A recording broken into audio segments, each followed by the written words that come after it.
Welcome to A Stranger, a Suitcase and a Story. I'm Anton van der Walt. This is a podcast about starting over. It is about what it takes to leave the familiar behind and the courage it takes to begin again in a land that isn't yet home. Together with my co-host Ben Liebenberg, we explore the untold stories of migration. Not just where people went, but why they left, what they held on to, and what they've had to let go. Each episode, we sit down with someone who's made that leap. Someone who's left behind not just places, but languages, careers, communities, and sometimes even parts of themselves. They share what called them forward, what nearly held them back, and what they've come to understand about identity, belonging, and starting again. Produced in partnership with Southern Crossings, a community for South Africans forging new lives in Australia, this podcast is a place to feel seen, heard, and understood. Because this isn't just about visas or paperwork. It's about identity, loss, hope, and the quiet strength it takes to rebuild a life piece by piece. So wherever you are on your journey, arriving, settling, or still thinking about it, welcome. This is where stories connect us all. Good morning, ladies and gentlemen. This information to customers travelling on the Land Airways flight LA 800 President Qantas 321 service to Auckland and Santiago.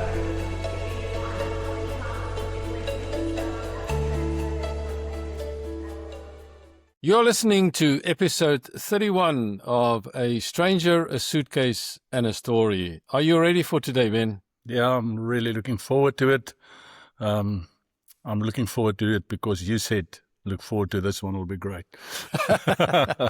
Yeah, I think it's going to be fantastic. You know, I will introduce our guest in a moment, but I met him at another function a while back, and a really easy speaker, and so good stories, and so I think we'll really have a good podcast. So today's guest is Alan Greenstein. Alan, if I can introduce him, was born in London, but South Africa is where he was shaped, growing in Cape Town and Johannesburg before eventually making the move to Sydney at the age of 48. His decision to leave was deliberate. He had grown uneasy about South Africa's long-term direction, and with family already established in Australia, Sydney offered lifestyle opportunity in a sense that this could be the right place to start a new chapter.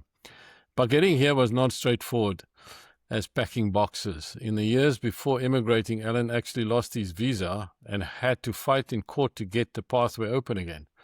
A reminder that even the best laid migration plans can come undone.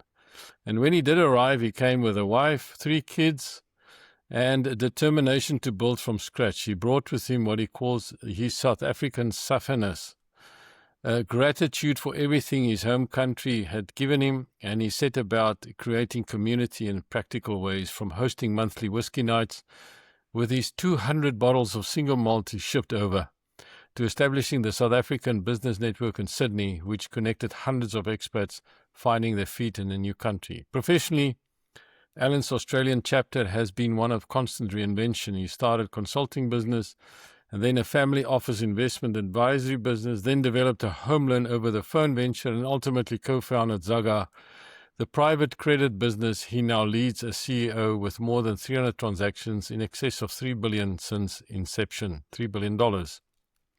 And while Alan arrived focused on building a future for his young family, one of the ironies of migrating is that life keeps moving. So those 3 children are now adults, and 2 of them are living overseas again. So Alan's story is one of migration, entrepreneurship, family, and repeated reinvention, proving that starting over is never a single event, but a series of choices. So welcome, Alan. I'm really stoked to have you on the pod. Thank you for that, Anton and Ben. Thank you for the wonderful introduction. I'm almost impressed with myself. Yeah. Well, then I know I've done my job, and you created the environment for us to write that. So I need to hire you as a copywriter. Yeah. Yeah, no, welcome. It's a really interesting story, a good trajectory. And so Alan, when we start this whole podcast, it was all about getting people like yourself and other people to share their experiences and what it was like moving to Australia and take them back to where they came from and so on. So you've got such a rich story, right? I'm pleased you think that. I mean, I guess my story I don't think is really too different from most people who've made the trip. I mean, I guess that if any of us knew what we were getting into, we probably wouldn't have gotten on the plane in the first instance. Yeah. But we've all managed in our own respective ways to, I think, find some success and maybe more importantly, find a new home. I certainly consider Australia to be my home now.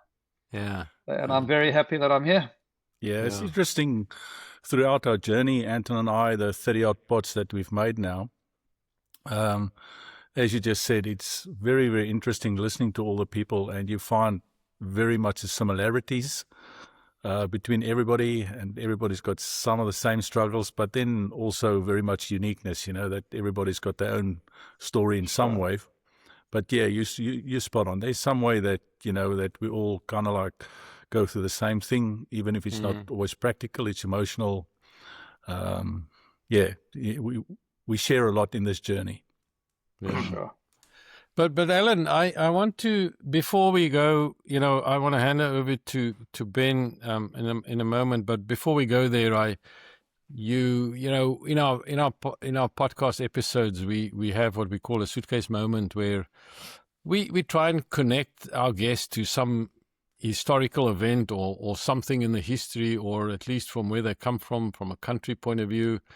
And so I thought a lot about, what do I connect Alan with, and what history do we have that we can connect him with? And so the boring stuff, let's, finance, or another boring thing like, entrepreneurship and so on.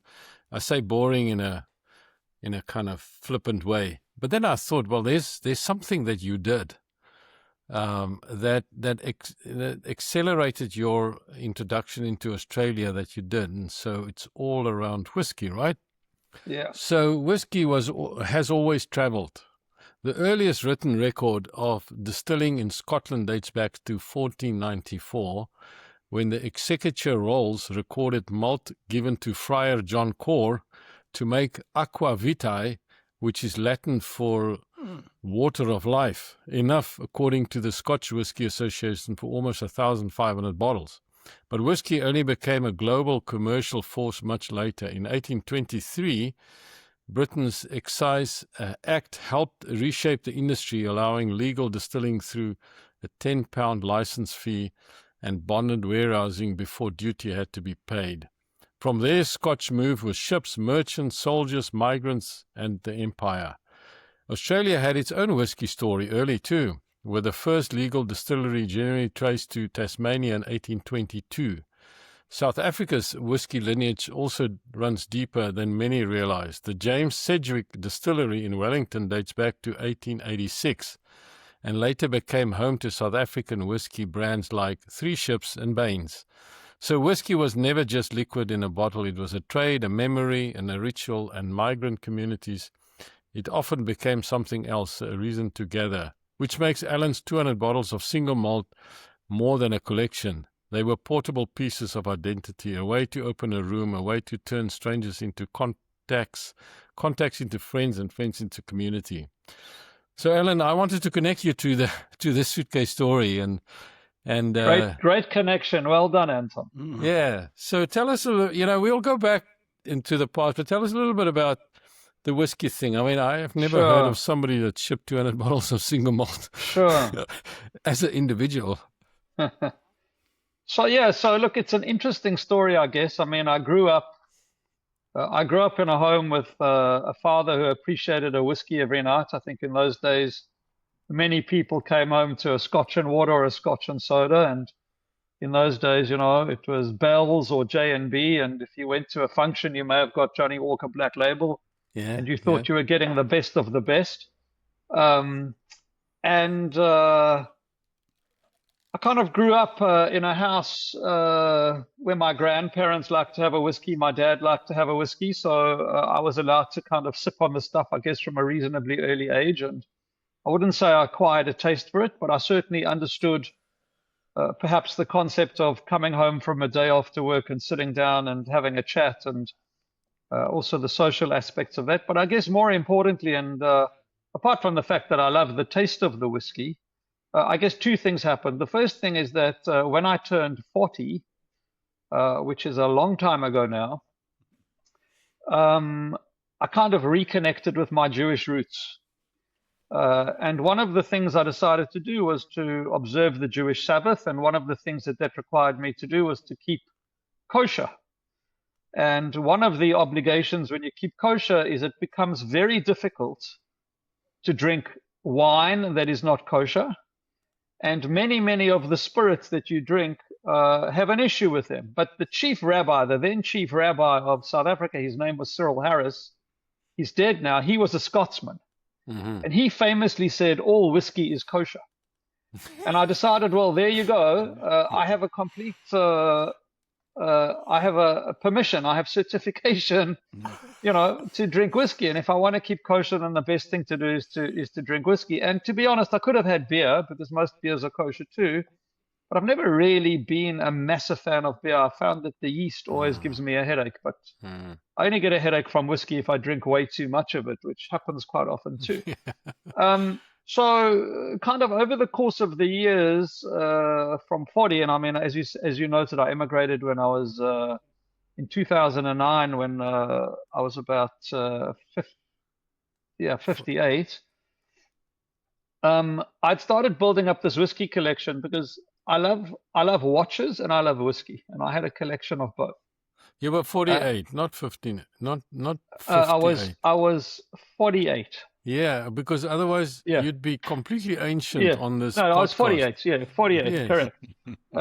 Look, I'm a lawyer. My maths has never been good. My words are good. No, my I maths wanted to is fix shocking. that because people will sit and listen to this podcast. No, you're right. And says, You're right. Otherwise, I look 59 really and good for my agent. I don't have a 2009. cosmetic surgeon I can refer people to. So that would be problematic. Yeah. So 48, but I'd started collecting whiskey, and I probably had a much wider collection than that. And interestingly enough, I had a client in PE. I worked in banking, and I had a client in PE, and I used to go visit them. And they were substantial landlords in PE, and one of their tenants was a liquor store, as we'd call it here in Australia, a bottle shop. And whenever I'd fly back from PE, as they'd always insist on picking me up from the airport and taking me back to the airport, and whenever they took me back, they gave me a case of Johnny Walker Blue Label. Okay, great. Which was problematic because I wasn't meant to take gifts, but what could I do? So at one stage I must have had, I don't know, 70 or 80 bottles of Johnny Walker Black Label sitting in the back of the cupboard in my house. And when I decided to immigrate to Australia, the duty that they apply to whiskey when you immigrate is at about 100 to 150%. In fact, I still remember to this day having to go sit on the internet and research for the manifest what the Aussie price was of every bottle that I wanted to take, so they could charge me the duty. And I decided, look, there's no ways I can take my full collection, but I want to take some of the bottles that were more special or that I liked. And that's kind of what I did. So I packed about 200 of the best, and I gave the rest away to friends and to charities and for people to use in auctions.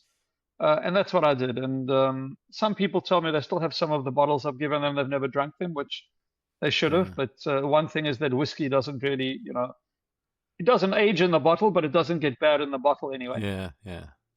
And when I arrived in Australia, and it was about 3 months before we actually moved into the house that we had organized for ourselves. And, the movers came, and much to my surprise, all the whiskey was still intact. And I had paid a huge amount of duty for the stuff. I mean, probably I could have bought 400 bottles here for the duty that I paid to bring the 200, but many of them you just couldn't get. And I decided that one of the ways to make friends and influence people was to share the whiskey. And I had been to a few events here and those kind of things, and I was always kind of really unimpressed with the kind of stuff that passed here for whiskey. And I'm a whiskey snob, and I like, single malt whiskey. I like it to be certain brands. I'm a big fan of Macallan. I'm a big fan of Belvini, all the Speysides. And I said, okay, you know what I'm going to do is on the first Thursday of every month, I'm going to invite a few people to my house and we're going to share a whiskey and share some stories. And I'd started going to a synagogue nearby and I invited a few of those. And over the course of 6 or 7 months, that just became an event where people arrived at my house on the first Thursday of every month. And we used to take down 2 or 3 bottles, then we started taking down 10 or 12 bottles, then we started taking down 20 bottles. Then people started feeling sorry for me and started sending me bottles. But in the year, we went through those 200 bottles of whiskey. But I made a lot of friends. Yes. And I learned a lot of things, and I had a lot of fun drinking them. And I consider that to, just have been one of the tools that I used to not only to kind of settle in, but also just to kind of make myself feel good, because that first year is a really, really tough year, tough year. Yeah. Yep. Yeah, we're going to get to that. So that's a good story. It's a really good story. So where does all this giving come from? Ben, do you want to start us off a little bit earlier in for sure. Alan's life?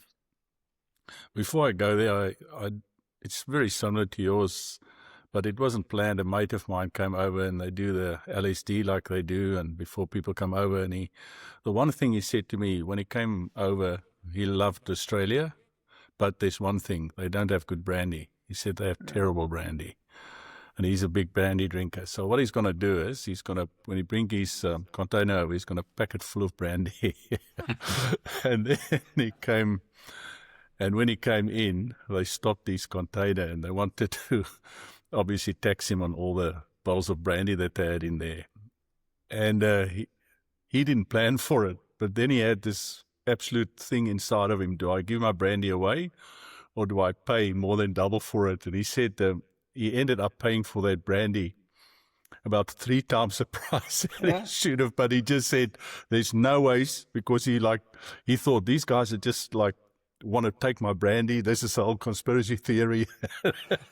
And they're not going to... I can completely understand it. I mean, the wet tax in Australia on alcohol is just unbelievable. stupid. Yeah, and he just thought, no, I'm not giving them my brandy. That's not going to happen. It doesn't care what I pay. I'm going to pay. Completely understand. I just wasn't prepared to take the risk that hold the container, so I declared it. But I can completely empathize with that. Yeah. But as you said, you were born in London, were you? And at what age did you go over to South Africa? Before I turned 1. Okay. So really... So my parents are both South Africans. They both grew up in Cape Town. My dad was working for a business in London. So he and my mum moved to London a couple of months after they got married. And he was working in London when I was born. And my dad, who's passed on now, he actually passed on in the year that I immigrated in 2009. I went back to South Africa 9 times in that year, including twice in 1 week. One of the wisest and most valuable things he did for me is he made sure that I arrived in South Africa with a British passport. So I actually had a British passport from the time I entered South Africa. And I actually only got a South African passport when I turned 18. Because up until that point of time, I was entitled to travel on my parents' passport. But one of the things that happened is when I had to register for the army, they said to me, do you have a South African passport? And I honestly said, no, I don't. So they called me up and then they exempted me from the army. So I didn't have to do military service in South Africa when conscription was compulsory. And I saved myself those 2 years, and those 2 years I traded for 2 years living in London after I qualified as a solicitor. So I was done a huge favor, and for many years that passport was really useful. I could work in London as a British citizen. I could do all kinds of things. I could travel. I didn't need I didn't need visas to go to most places. I could come in and out of my South African on my British passport. The only problem was I couldn't come back into South Africa without having to apply for a new resident visa every time I came back. But I managed to do that. So yeah, and then I grew up in Cape Town until I was about 5. When I was 5, my parents moved to Johannesburg, my father for business reasons, and I spent the rest of my life in Johannesburg other than for the 2 years in London, which was kind of 84, 85. And then was in South Africa until I left to come live in Australia, and came to Australia on the 7th of January 2009. And siblings, Alan? Do you have any siblings? Yeah. I'm the eldest of 4 kids, so there are 3 boys and a girl. My sister actually emigrated to Perth about more than 40 years ago. And she's been living in Perth all that time. And, my original experience of Australia were the trips we'd make from Johannesburg to Perth to go visit my sister. And then I've been here 17 years, probably 21 or 22 years ago, my middle brother came to live in Sydney. And then I still have a brother who lives in Johannesburg. So my siblings, there are 3 of us now in Australia. And in fact, my mum is still alive. She turned 90 in December last year. Wow. Please God, she'll be 91 this year. Right. She emigrated to Australia at the age of 81. Wow. There you go. And she lives quite close by to me.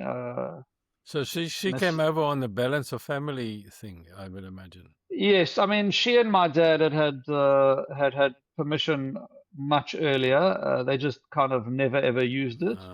But yes, eventually she managed actually to get in, on the parents' visa. Actually, That's right. they still had those old parents' Correct. visas. Yeah. And as I said, my dad passed away in 2009, and my mother hung out for a few years, and then she was getting older. South Africa wasn't getting any safer. We were worried about the conditions there. She was very well looked after by my brother over there, but it was also limiting his options. And eventually, one of the things we did when I came to Australia in 2009, and my mother came to visit us a year or so later, I actually took her to kind of a retirement complex nearby us in Rose Bay, and I put her name down for a unit. And she was on a waiting list, and I think it took about 5 years or 6 years, and then it came up. Wow. And I said to her, look, you got to do it now or never. And she came across and she tried it out for a couple of months, and then she went back to South Africa and spent 6 months packing up her apartment, but came to live here. And she's just turned 90, and I think she's been there about 8 years. Fantastic. So you can do it. You can do it. Yeah. Goes to show, that's fantastic. I mean, it must be challenging doing it at that age. There's so many things that you'll question. So that's actually quite remarkable. But talking about South Africa and growing up there, what do you remember about growing up there, and what are the things that I suppose you remember more about Joburg that you would about Cape Town? But what are the things that you remember about growing up? How did you grow up? What were the things that you liked doing, and what kept you busy? Yeah. Look, I think that as a child of the 60s, I think I had a fantastic, kind of childhood in South Africa. I mean, my parents were not by any manner or means flashy people. They were very down to earth, modest people, but we lived in a very nice home. We originally lived actually in what is today Sandton, but in those days it was just like a farm. Just peri-urban. They didn't even have street lights in those days. We started life in an apartment block there called Eaton Park. I won't forget that much, because I remember my dad was supposed to send a driver to pick me up from Rosebank School one day, and he forgot. And I landed up walking from Rosebank to Eaton Park, and can imagine my mother wasn't very pleased with him, but it's one of the things I remember quite well. And I had a good friend whose grandfather had a polo stable at Inanda, and Inanda was just across the road from us, and we often used to go ride the polo ponies at Inanda, and I remember that very well. But we then moved to a house in Greenside, and I kind of spent most of my childhood there. And I had a childhood riding a purple 3-gear chopper up and down the road, in the street with all the friends in the street and doing that. Yep. And I remember that exceptionally well. And there weren't high walls, and we'd go to Cape Town every year on holiday, because obviously I had 2 sets of grandparents, and my dad would pack us first into his Zephyr, and then into his Valiant, and then into his old Toyota Cressida, I think they were. 4 kids, one of them lying across. Yeah, that's right. across The youngest one is at the back. Correct. Across the back shelf with an 8-track cassette player, and we'd stop in Colesberg or one of those places, and we'd do that every year. Yeah. And My brother, sorry to interrupt. My brother was the youngest, and he had to rotate between lying at the back, and then you think of it today in health and safety and stuff, but the old Valiant, we had one as well. He had the one seat, and he sat in front between my mum and dad. Was a little raised, So the same thing, and we'd take the sandwiches and we'd do all of that. Yes. And I was lucky. I went to a private school. I went to a Jewish day school, and we had a really good upbringing. I really, I can't complain about it in any shape or form. And I look back on it today, and we understand kind of the political environment in which that took place and all those kinds of things. And certainly by the time I got to university, I was, a lot more of an activist around those kinds of things. But we had a very safe, very secure, very enjoyable, very healthy childhood. I think the education system was great. We had good values to the extent that we understood what values really were. We could climb on jungle gyms and do all of those things. I have good memories of that. I have really good memories of that. Well, you're one of the fortunate ones who had a jungle gym. For us, it was just up the trees in the yard, that was our jungle gym. We had trees, but we had a jungle gym. I remember that well. We had a swimming pool in our house, and we had all of those things, and it was great. I mean, I'd say to you that one of the most interesting things of my childhood is that I actually started working when I was 14 years old. Because I wanted to buy what we used to call in those days a hi-fi system. That's right. And I wanted a Sony or a Sanyo hi-fi system. I can't remember what it was called. And I went to my dad and I said, Dad, I need a hi-fi system for my room. And he said, you're right, you do. So add a huge amount of value to your room. You'll be able to listen to music. You do this. I said, yeah. He said, let's go get it.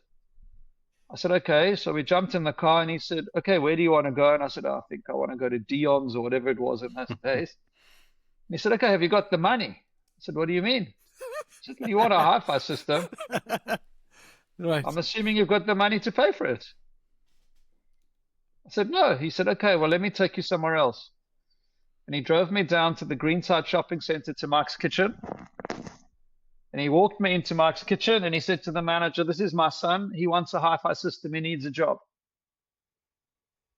And I started working for 50 cents an hour as a busboy, cleaning tables. And I then kind of was promoted to working in the kitchen, making salads. And then I was promoted to working behind the grill. And I only stopped working for Mike's Kitchen I still worked for them throughout my university career. And it took me about 2 years of 50 cents to get enough money for this hi-fi system. And eventually I went to my dad. I said, Dad, I've got the money. He said, let's get in the car. Let's go. Got in the car. He said, where do you want to go? I said, I want to go to Dion's. He said, you got the money? I said, I got the money. He said, you put the money in your bank account. I'm buying you the hi-fi system. Yeah, there you go. It's interesting. We all, you talk about this. We have these stories, right? And so it's a thing. We grow up like this, and I think that's the fortunate thing that we did grow up like this, where parents were. I'm not saying they're not different today, but when we grow up, where they kind of have these, instill these principles in us. Because I had the same thing. I wanted to have a Peugeot racing bike, 10-speed. So for a very long time, I was delivering newspapers on another bike, which was not that bike. And I think for every newspaper, because you had a round that you could do, and I think I had Yes. 30 people in that round, and I was Yes. delivering De Beeld. And I was doing that, and I got 5 cents for everyone. That's your amount. So my Peugeot racing bike was 105 rand. So there's a lot of 5 cents that you had to do in order to get to that point. But it's 100 days of 30 newspapers a day at $1.50 a time. Yeah. yeah, well, okay, thanks, Alan. Well, you helped me out there. I helped you out with your age. So, Exactly. Okay. But if we take a little bit, that's your childhood, and I think that's such a great memory, because linking that later on to your life, and we'll do that maybe a little bit later. But you went to go. What school did you go to? Was it in that area? I started life at Rosebank School, and I was at Rosebank School from grade 1 until standard 2. Yeah. And then in standard 3, we moved, and I was sent to King David Victory Park. Mm. And I stayed at King David Victory Park until the end of, as we called it, standard 11, or standard 9, now would be year 11. Yeah.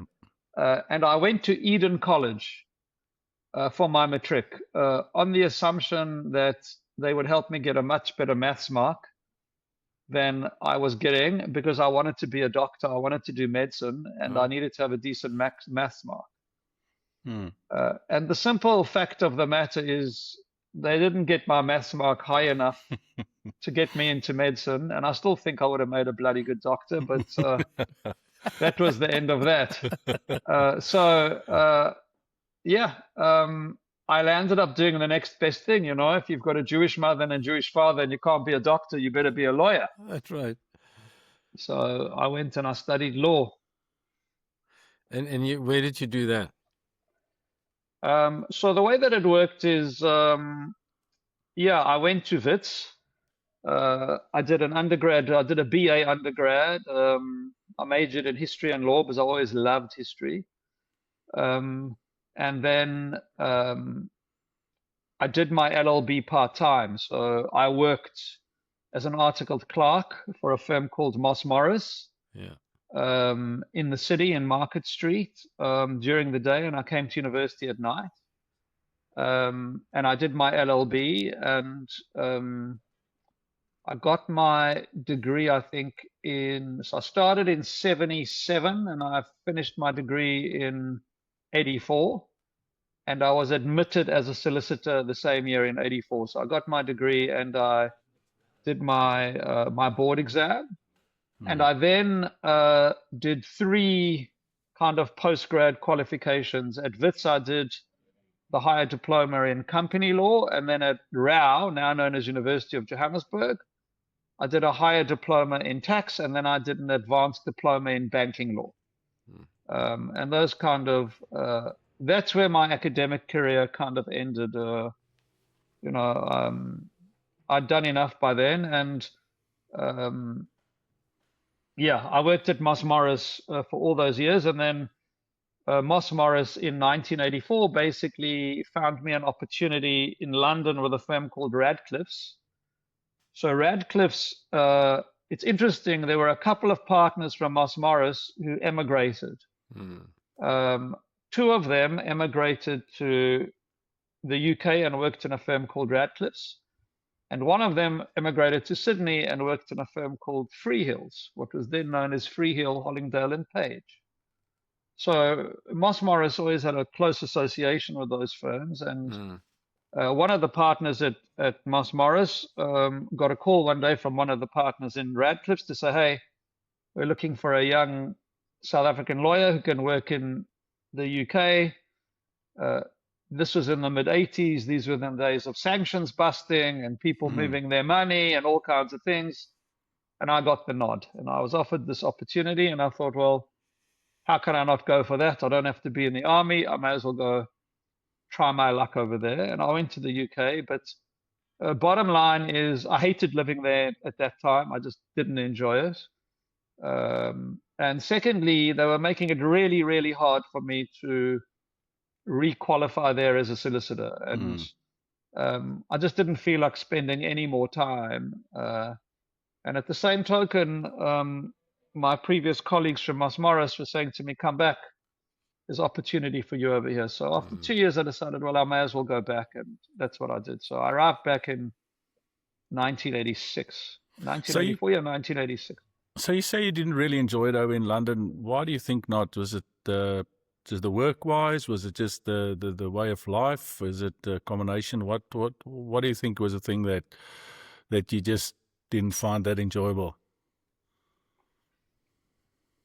It's a good question, Ben. I think, a few things. Number one, so I really struggled to get used to the weather and to the dreariness of the place.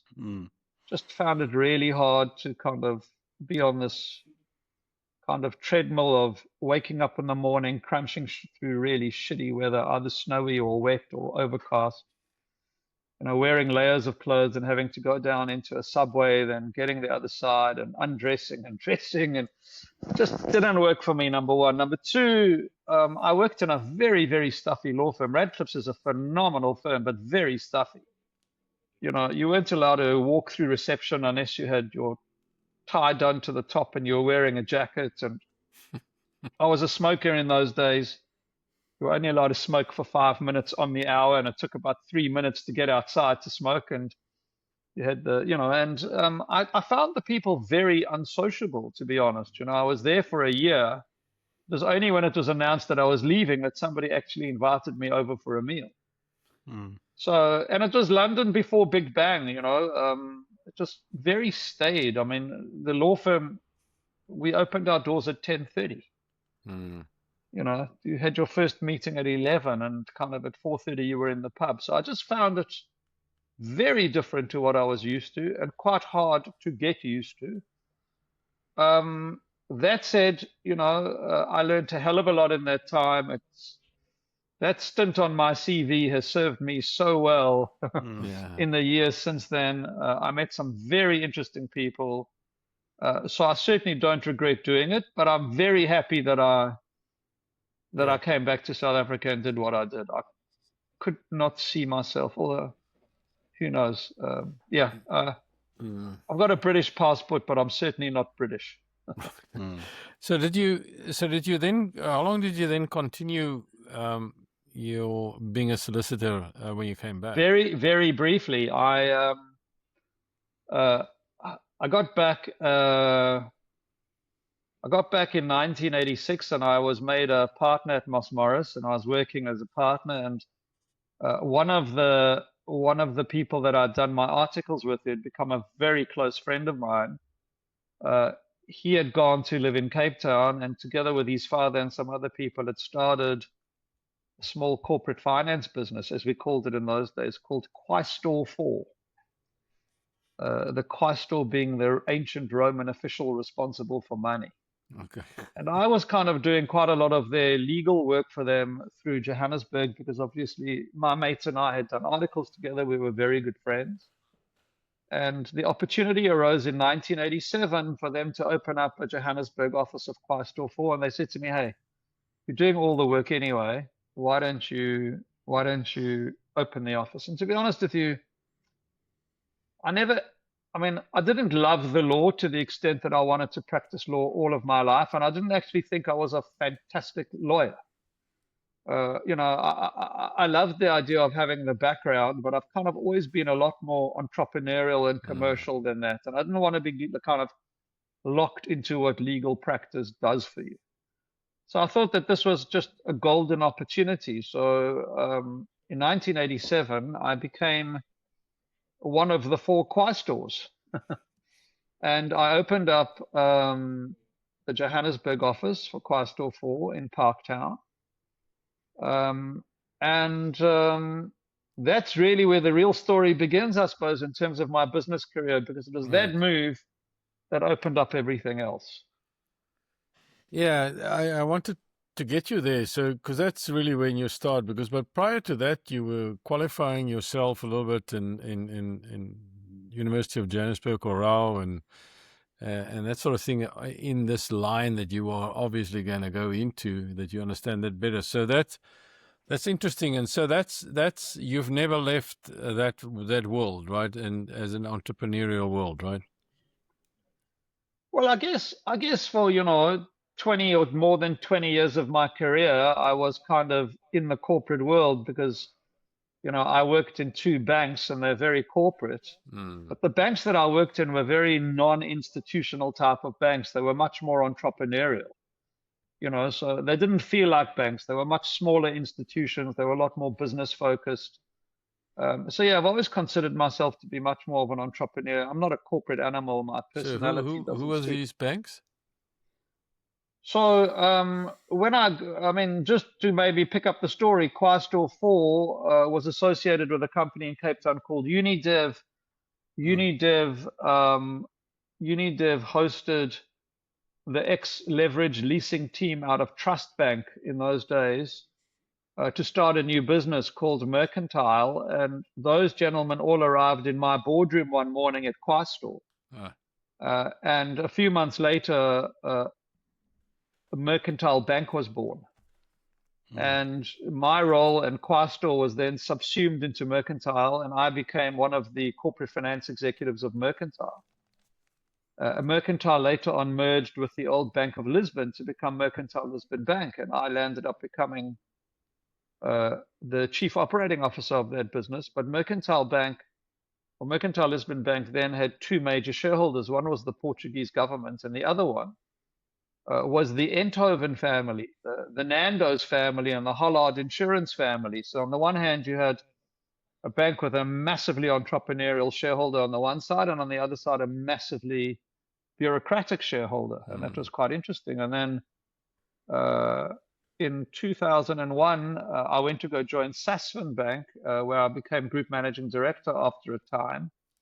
And Sasfin was started really by Roland Sassoon from the worldwide Sassoon family, and that had really been originally a textile business, then a textile financing and knitting mill machine financing business, which had grown into a bank. And Roland was exceptionally entrepreneurial, exceptionally. So yeah, I've always had the privilege of working with exceptionally bright, very entrepreneurial people, but in quite formal, well prescribed business boundaries, but with the opportunity to do a lot of entrepreneurial things. So just for probably my curiosity, what are the kind of like entrepreneurial things that you brought into banking those days and that you did differently than the big guys? Well, I think firstly, the entrepreneurship or entrepreneurialism, I don't know what the right word is, was more really around the fact that we were very acquisitive. I mean, we built Mercantile Bank by acquiring businesses. So we first bought a small business that financed office automation, photocopiers and fax machines. And I remember we were one of the first people to finance those old Nokia 1610s, those bricks, Yeah. And we all walked around with Nokia 1610s. And Mercantile built that into a pretty big business. Office automation became a big business over those days, financing photocopiers, fax machines. We then bought a small consumer finance business. And I built that into quite a big business, and we launched store cards, in-store cards, so closed circuit credit cards for in-store purchases and things like that. And in Mercantile, we decided to get a credit card. We were the first bank in the South African system to clear our transactions outside of the South African clearing system because they just wouldn't allow us into BankServe. So we cleared outside of BankServe, and we built an online banking system, which was probably state of the art and much better than some of the stuff we saw. So we had the opportunity to build businesses, and in Sasfin, I mean, Roland had effectively taken what was a finance company and he turned it into a bank. And we bought businesses. We bought a stockbroking business because we wanted to access the deposit base. And then we had merged that, and then we bought a healthcare insurance business, and we bought a asset consulting business, and a lot of the stuff was buying these things and putting them together to make them into single businesses. And in Sasfin, I mean, in those days, Sasfin's business was banking, family-owned, owner-managed business. That's really was its core market.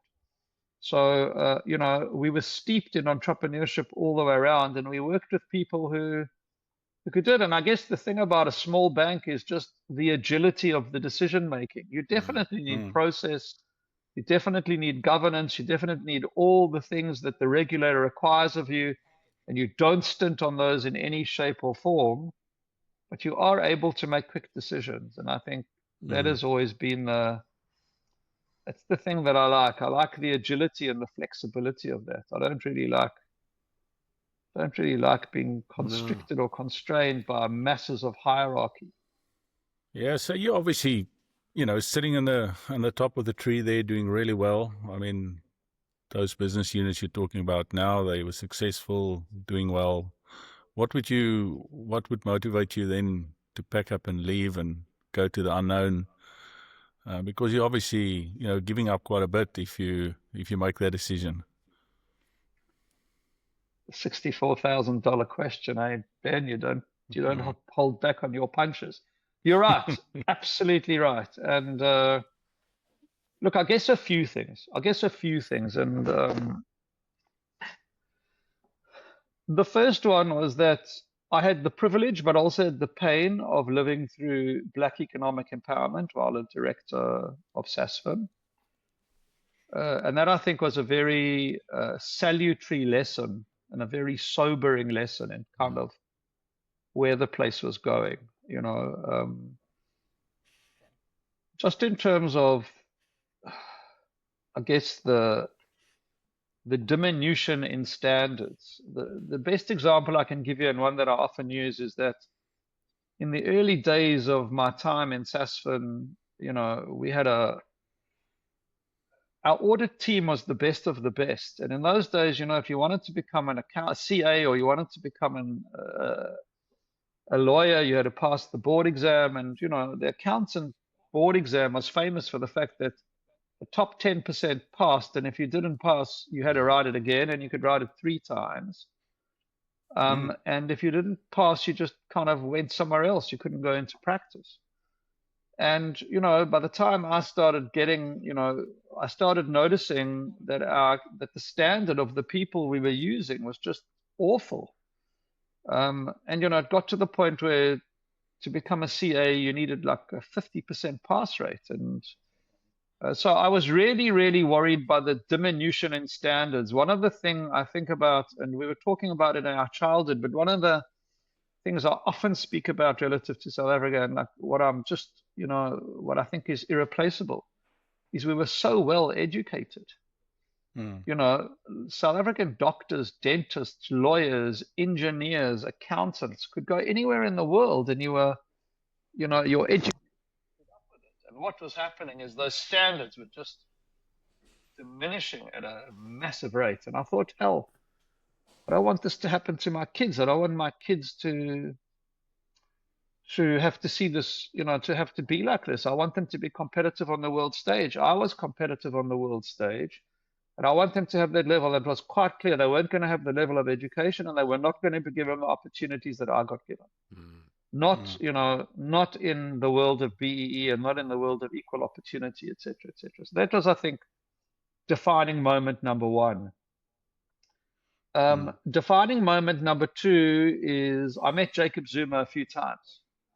I was a member of YPO in those days, and I met him through YPO. I was reasonably well connected in the Jewish community. I met him through the Jewish community, and I met him through some business associations and relationships. And he struck me as a man who had zero integrity and would just tell you what you wanted to hear, but you couldn't trust the word that would come out of his mouth. And I told my family that if Jacob Zuma ever comes to power, we have to leave, because it will be the beginning of the slippery slope downhill. So when he became head of the ANC, I said, well, that's just not good. and we need to go. And the third defining moment, and one I speak about often as well, is that I was in YPO and I had a YPO forum. And I don't know how much you know about YPO, but YPO kind of, it's a pretty elitist organization. But they have this wonderful concept of forum where they really chuck 6 to 8 people from completely different backgrounds into a situation, a forum situation where you meet every month or every 6 weeks. And this really becomes kind of your therapy session for people who kind of own and manage their own businesses and don't really have anyone to talk to. And one of the members of our forum approached the forum to say that they had been offered a tender for a particular opportunity with the South African government. And the question that they brought to the forum was, they know how much the minister has been bribed by their competition. Do they equal or better the bribe? And I thought, I cannot, in all good conscience, let my children grow up in a society where that is the value system they've been given, and we need to leave. And Zuma came to power, I think, at the end of 2007 as president of the ANC.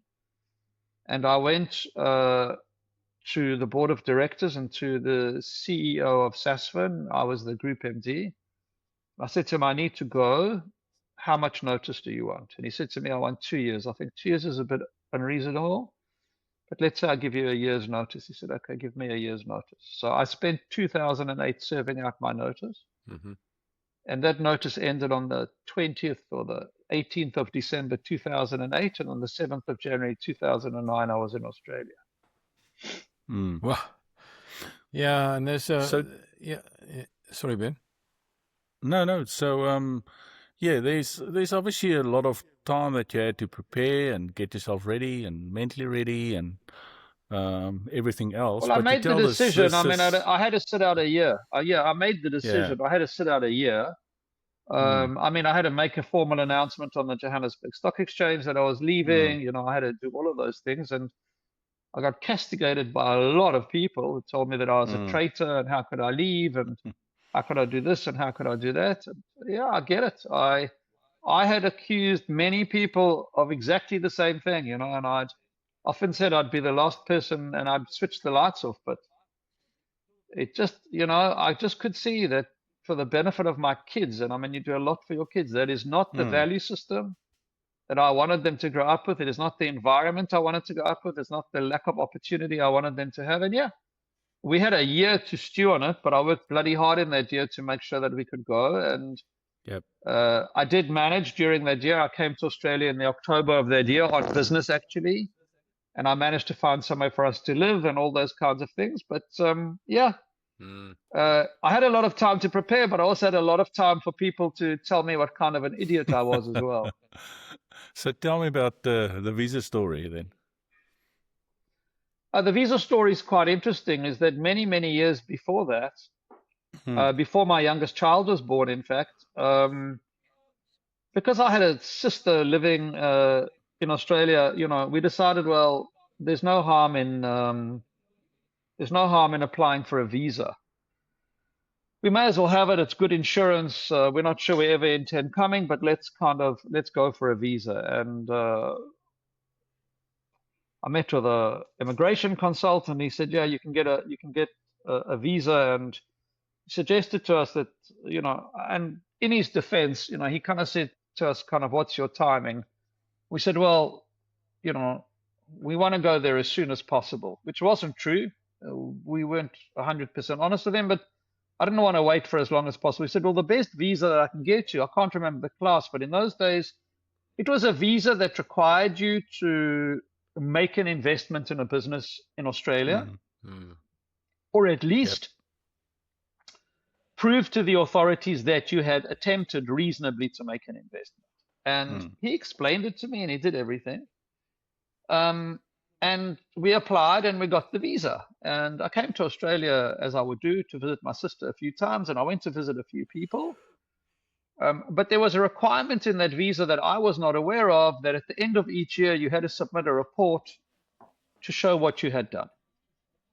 Okay. And for whatever good reason, that piece of paper requesting me to file that report was being posted to an address that was not my address, and one that I had not given them.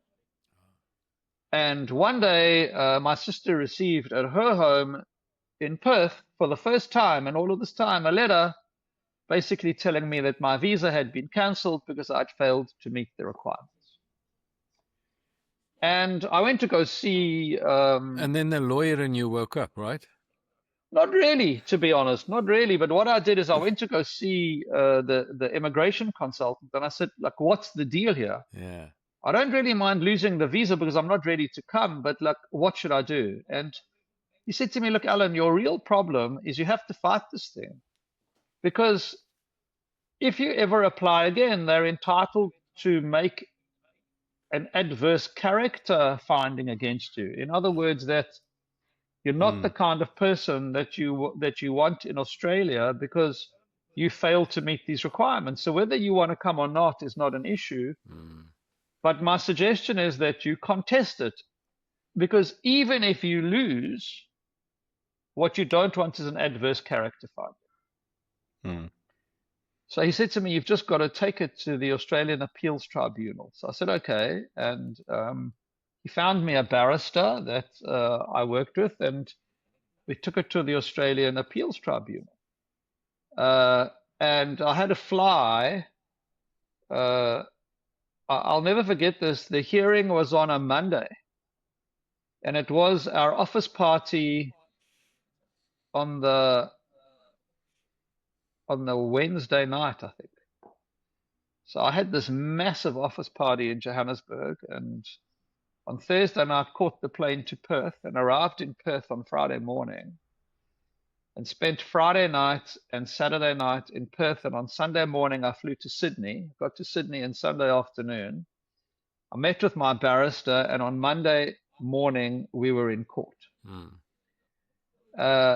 And I had to basically try and defend my actions. And the entire basis of our defense was not so much, was number one, that we'd never received the email or the letter.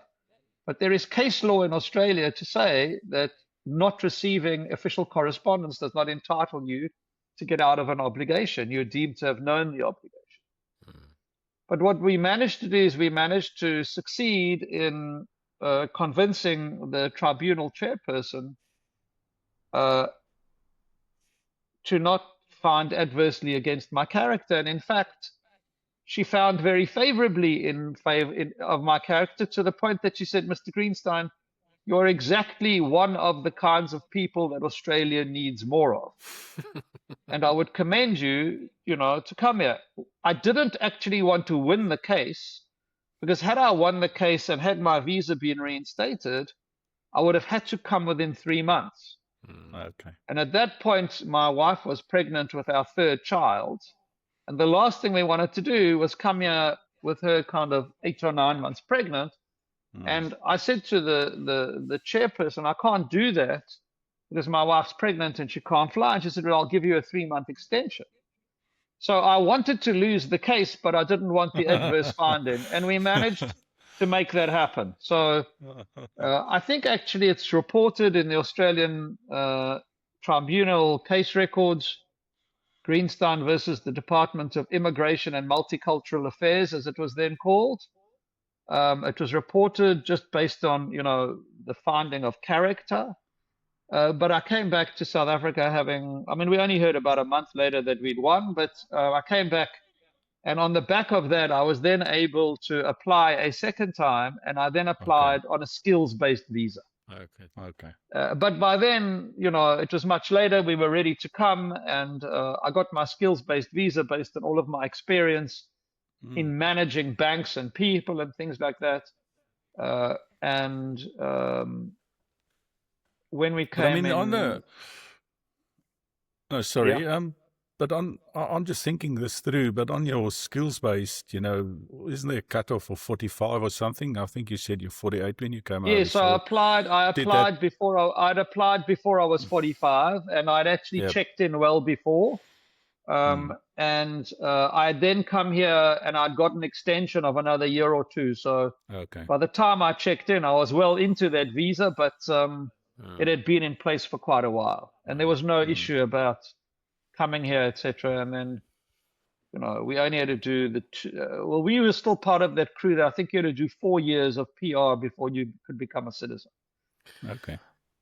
Yeah, it's Ben, every podcast episode that we have is so different because we there's so much to talk to Alan about the stuff in Australia and his business and all of that. But for people who listening to Alan, that the value of hearing the stuff that you've done prior to that is worth so much to hear because I spent listening to you for 45 minutes and virtually none of this I heard. And so, Yeah. and I think that shapes you, right? And so maybe we can talk a little bit about your landing here. I think you said earlier that it was a tough first year or so. And we find that with people, but tell us your experience. How was it coming here and then of course landing in Australia and then working with Australians? And that was in 2009, right? Yep. Yeah. This will have to be, I don't know, we may have to have another podcast series for this one. Yeah. So look, I guess as you noted, Ben, earlier, I mean, I stepped off quite a high pile, and when I woke up here on the 7th of January 2009, I did not know a lot of people. In fact, I think I said in my talk at that event that I think I knew 14 or 15 people, of which most of whom were my family. Yeah. But it motivated me to say to myself, look, you've been given a gilt-edged opportunity to reinvent yourself, and this is what you have to do. And I guess I recognized that whatever I'd called myself and whatever those things which had been important to me in my South African life really meant nothing to me in my Australian life. But what meant a lot to me in my Australian life is what I had done, the experience that I had, what I had done. After about 6 weeks of doing nothing, because when I first arrived, I thought, well, let me just get my family settled, let me do nothing. But I got bored very quickly. I kind of hit the road and just wanted to network with people. And I tried to meet 8 people a day for about a month or 2 months. And I asked each of those people to give me the name of 3 or 4 other people that they would be happy to meet. And I used that to kind of build a network and get going and get started and try and understand what life was about. And I read Australian newspapers every day, and I kind of try to localize myself and acclimate myself, and one of those conversations was with an ex-YPOer who gave me an opportunity to consult to them in a firm that he had over here. And that was my first experience of working with Australians. And, the one thing that came across very, very quickly is I just did not know how to behave in those circumstances. I'm way too upfront. I'm way too loud. I'm way too aggressive. And it was a very big learning curve for me. Part of it, I think, was just having been in leadership roles for 25 years and just being used to telling people what to do, that you naturally tell people what to do. But a lot of it is just, I mean, excuse my French, but South Africans don't take bullshit. You know what I mean? We're very direct towards one another, and you don't really take offense. If I say to you, Anton, I don't like what you're doing, can you do it differently?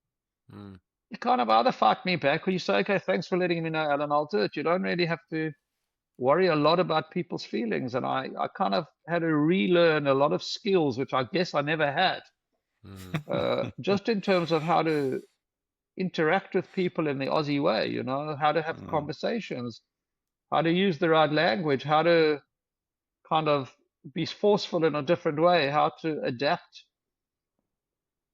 And I guess just how to slow myself down and be a lot more patient. And, in that first year, and I think for longer than the first year, but certainly in that first year, you're still thinking in rands, and you think you're on holiday, and you're buying cars, and you're buying this, and you're buying that. And it's a bit of a surreal existence. And then you've got to kind of, try fend for yourself, and you don't really know how to give, you don't even know where you're going, let alone how to give people directions. And you're trying to adapt to all of these different things, and it's an absolute, I mean, like your mind just wants to explode with all of this.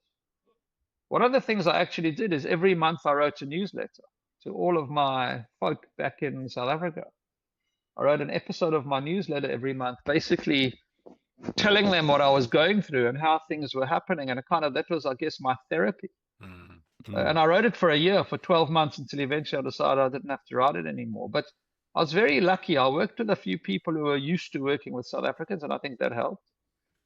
And they kind of helped me along the way. I'm not a guy who generally takes counsel very well, as you can probably determine. But I knew that I just had to take it on board, and I had to listen to people, and I tried very hard to do that. And the other really tough reason, I guess, in that first year, as I said, is I went back 9 times. My dad wasn't well, and I knew that when I left, but he kind of had some issues, and I went back to see him, and then he passed away in December of that year. And so it was a very disrupted year in terms of traveling up and down to South Africa to see my dad 9 times in 11 months, roughly. And then, trying to get your kids settled, trying to get your family settled, and also trying to work. But I guess the one thing that you have to be is adaptable. And I've always been pretty adaptable, and I think you have to be resilient. And I think I've always been pretty resilient. So you make do, and you make do. And I did have the advantage, and I have to say this because not everyone is as lucky as me. I did have the advantage, certainly for the first year or two, of not really having to be in a situation where I had to work for a living. If I didn't like what I was doing, I probably didn't have to work. I could have kind of taken a few months off. And working for me was much more about keeping myself busy and finding something to keep myself busy for the long term, rather than because I had to earn a salary every month. And not everyone is as fortunate as me, and I completely recognize that. So I was lucky in that regard, and it allowed me perhaps to adapt a little bit more forcefully than other people are allowed to adapt, because I could be, to some degree, the master of my own misfortune. Yeah. How did the kids go? For the first, so my youngster, who went into year 1, I mean, he just never looked back, He met his best mates on the first day of school, and that was that. My eldest went into year 10, and my middle went into year 8. My eldest struggled for the first year. At the end of that first year, I sent him back to South Africa for 3 weeks to hang out in Cape Town with his mates. And he came back from that, and he said to me, "Dad, I understand why you brought us here, and I get it." And he kind of settled into year 11 and settled well and did well. And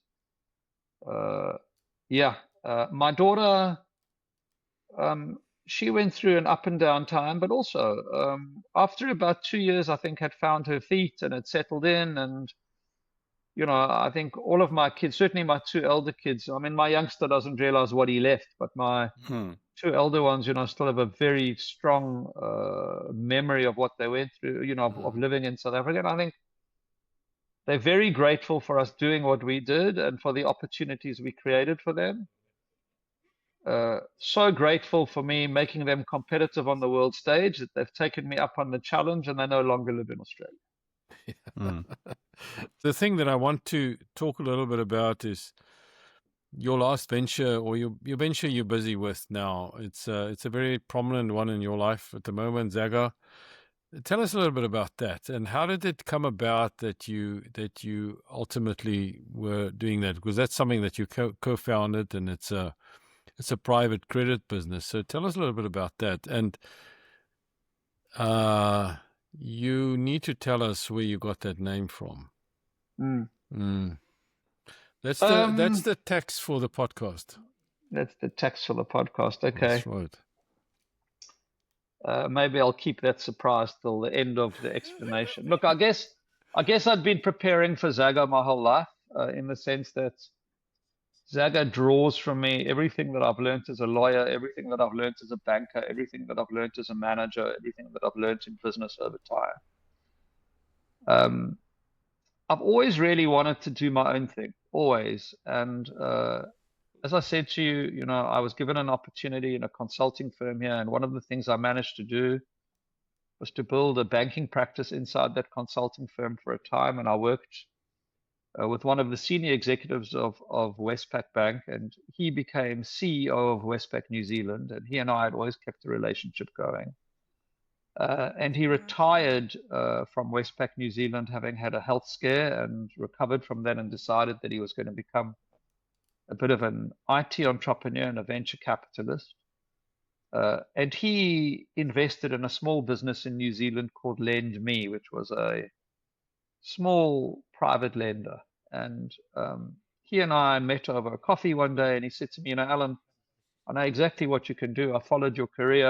I used to talk to him throughout some of the other ventures I was involved in. And he said, I think you would be an unbelievable guy to talk to these guys, and they want to come to Australia. Maybe you can help them set up in Australia. And that was in 2016. And I just finished a stint building this home loans over the phone business for Real Insurance, which had been called Real Home Loans. And I'd learned a hell of a lot about the property industry and the mortgage industry that I didn't know at that point in time. And I'd also learned a lot about some of the funding channels in Australia and things like that. And I was put in touch with the two New Zealand brothers who founded the business in New Zealand, which was called Lend Me. And we had a conversation, and they invited me to come across to New Zealand to have a look at their business, and I did that. And my first impressions were that I didn't really like the business they were in, but I liked the software platform that they had built, and I thought there was a different opportunity in Australia to being just a lender for the sake of being a lender. I thought there was a much better opportunity to be an investment manager, but to use property as the underpin to secure the investment. And I had that conversation with them, and they said, look, it sounds like an interesting idea. Why don't you put a business case together? And I spent 3 months as a paid consultant to them, for which I'm grateful, putting that business case together. And I presented that business case, and they loved it. And they said, well, we'd love to do it, but we wouldn't know how to put this business in place. We can't run it. So could you perhaps run it for us, and could you help us find the money to get it going? And I said, yeah, look, I'd be happy to do that on condition that I have a piece of the business. And we therefore, in kind of the middle of 2016, agreed the terms to get Lend Me Australia up and running. And one of the first things I did is I made a call to get the name registered, and I was told you can't have that name. It belongs to a mortgage broker somewhere deep in Western Australia. And I phoned the mortgage broker and I said, hey, I'd love to buy the name from you. I'll give you $10,000. He said, I want $100,000. I said, your name isn't worth $100,000. And I went back to my colleagues. I said, well, we're not going to have the Lend Me name. We have to find another name. And we sat down and we had a conversation, and you know, at that point in time, the whole logic was that we wanted to offer self-managed super fund investors, most of them had their money in bank accounts, a much better return on their money, but without a massive increase in risk. And you know, we were asked by one of the clever people in the room, well, what do you want to do? And we said, well, we want to zigzag around the banks. And everyone said, well, let's call it Ziggy. And we said, no, we're definitely not going to call it Ziggy. Ziggy doesn't sound like the right name. But how about Zagga, Ziggy, Zagga? How about Zagga? And everyone thought, oh, that's a really stupid name. Who's ever heard of a thing called Zagga? But kind of the more we spoke about it, and I would say to you, it was much more of a working name than a real name. Like it grew on people. It really grew on people. And we decided, okay, we're going to call this thing Zagga, to the extent that the New Zealand business is also called Zagga. And I guess the few things that we've learned about the name after we had the name is firstly that I think there's a Harvard marketing review which says that if you have a name that begins with a Z, you have got a much better chance of people remembering that name than if it begins with any other letter. Wow. Secondly, we kind of were able to create some urban legends around the name. Like a lot of my staff go around saying it's Alan's middle name in Zulu, Yes. and a lot of people say, well, it's AG, Alan Greenstein, Greenstein Alan, and, there are lots of things. And we often say, well, we start with the solution with the Z and we go back to the problem A rather than the other way around. So we've been able to create a lot of kind of just legend around it, fictional legend around it, but it's become a name that we've grown to love, and our investors love it. And as I will say, most people just remember it, and it's become something. So the name has been very useful. Yeah. Yeah, it's amazing. Yeah, that's an amazing story. I'm glad I asked you that question, because I would never have thought that the answer would be that. I'll say this to you, Anton. I read many years ago. Do you know what the most successful pickup line is in the world? No. It's what's your favorite pizza topping? Oh, I see. And the reason it is the most successful pickup line in the world is it always gets an answer. Yeah, that's true. I don't eat pizza, Hawaiian, whatever. It's always going to get a response. The wonderful thing about the Zagga name is the first question we get asked when we go into a meeting, or the last question we get asked, is how did you get that name? Well, exactly. No. And it's a conversation starter. And once you have that conversation starter, the door is open and you're off and firing. Yeah. And that's what's so good about the name. It's like a pickup line, right? It creates a conversation. Yeah. Very good.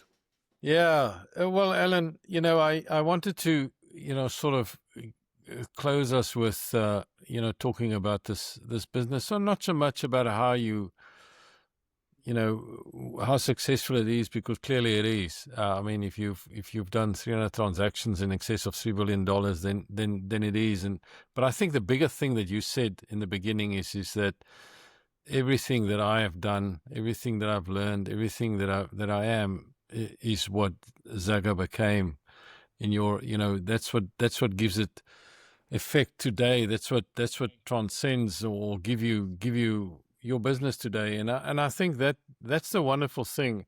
And what I like about the conversation with you is that you're very self-aware about that. I mean, the discussion with you about, talk about your father and what he did to you all those years ago with your hi-fi is who you are, right? I mean, you got that generosity there, and said, okay, well, because he could easily have just said, well, that's great, now you've learned your lesson and I'm going to do this and buy your hi-fi, and you would have been fine. But that piece of generosity for him was a big thing in your life, and you've been like that. I mean, you bring all your bottles of whiskey here, and I mean, what you've paid for it to get it inside the country, and what you paid for it to get it in the first place. And then what do you go and do? You go share it with everybody and say, well, come here, because you see the bigger picture and you see the bigger thing on that. And that's been the wonderful conversation, Alan, that's what I've experienced, I'm sure. I appreciate that, Anton. I think there are a lot of studies that show now, the benefit of being philanthropic, the benefit of being charitable, the benefit of sharing, is the person doing the giving gets a hell of a lot more out of it than the person getting the receiving. And there's actually a school of thought in Jewish tradition that says the reason that there are needy people is to be able to make sure that those people who can help them get the feeling of pleasure that they get from helping them. So I wasn't always like this. There's no doubt my father inculcated those values in his children, the value of kind of, appreciating what money buys you and the value of money, and appreciating what you have, but also the value of using what you have for good. And I wasn't always like that, but I think, became a lot more like that in my 40s, once I matured a bit, and once maybe I found a little bit more of a spiritual reality. But yes, I think that Zagga is built on trust, integrity, and transparency, and I think that's exactly what you have to happen when you take somebody's money and you manage it for them, and you want them to have the confidence that you're going to give it back. And I think that if you can't walk the talk, then you shouldn't talk the talk in the first place. Yeah. Yeah. Oh, that's a It's a- great note to end on. Yeah. No, thank you, Alan. I mean, it's been a wonderful conversation. We've, of course, we zigged and zagged Correct. through a lot of things. Why zig when you can zagga? Exactly. And so we did all of that. So we made a turn in 1494, right? And so we did all of that. And I didn't know that you like history, so you must have liked that story quite a lot. I enjoyed it a lot. Yeah. And so, we did that, and then, took you through your childhood and so on. And it's been wonderful. It's been a fantastic conversation. Really enjoyed it. And generous with your time, and people who are listening to this episode will really enjoy it. I certainly have. I've learned a lot from you during this time. It's not easy coming to Australia. You say that the first few years is not easy, but you persevere, and as in South Africa, it gives us the resilience that we need, right, and the flexibility that we need. So that's a gift that we get. And so thank you, Alan. I really, really appreciate it, and it's been a wonderful conversation. Ben, anything from you before we close off? No, just thanks a lot, Alan. I'm always astounded. Doesn't matter what you've achieved or not achieved in life, but I'm always astounded at the end of a pod to learn more about people and what they've done. And you've got a really good story, and you can feel very proud of what you achieved, and setting something up really meaningfully in Australia. So congratulations on that. And all the best for the next few years. Thank you, guys. I really have enjoyed doing it. It's I feel privileged and honored. Thank you for the opportunity, and good luck and much success with your podcast. I think it's a fantastic thing, and appreciate it. Thank you so much.